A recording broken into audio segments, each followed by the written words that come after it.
komşu arasında da kattı.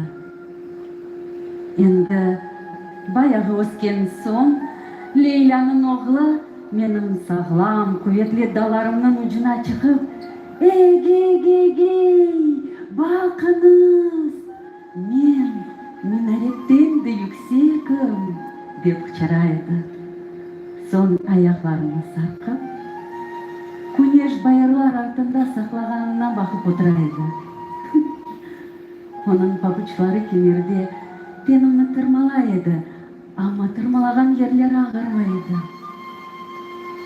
Ağırı ne olganını men son bildim.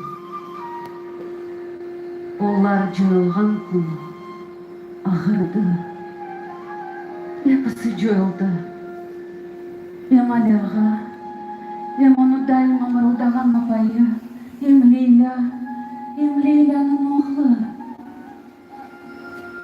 Bahar geçti, yaz, tamirlarım yanıp kuyup kurganda, olarını geri kaytmacaklarını anladım. Ama men sağ kaldım, çünkü güneş bana bekledi. Bir gün o geldi. Leyla'nın oğlu. Saçları çal, elinde tayağı. Yüzü buruşken ama benim için o aynı şu balaydı. Tayağına yaslanıp yanıma geldi. Kevdimi kucakladı ve yanağıyla sert kabuğuma yapışıp ağladı. Son cebimden bir avuç badem çıkardı. Bu anamdan. Biz sürgün edilgen yerde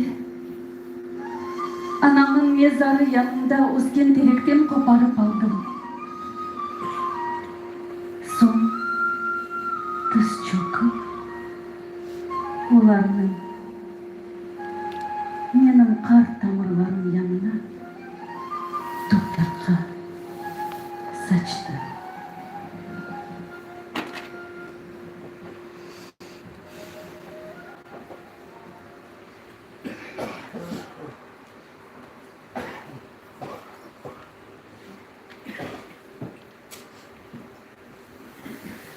Az barımda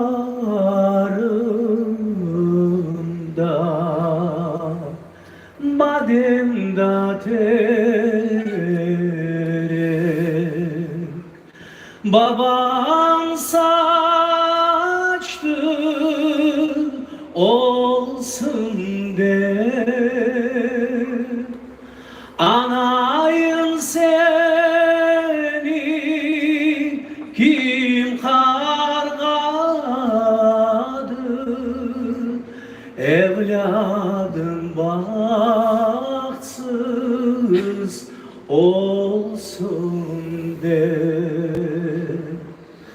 anayım beni kim hargadı bu horluğunu geçsin de doğan yerim bahçalı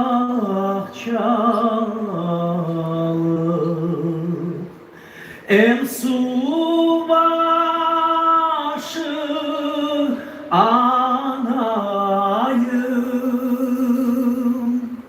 hayallardan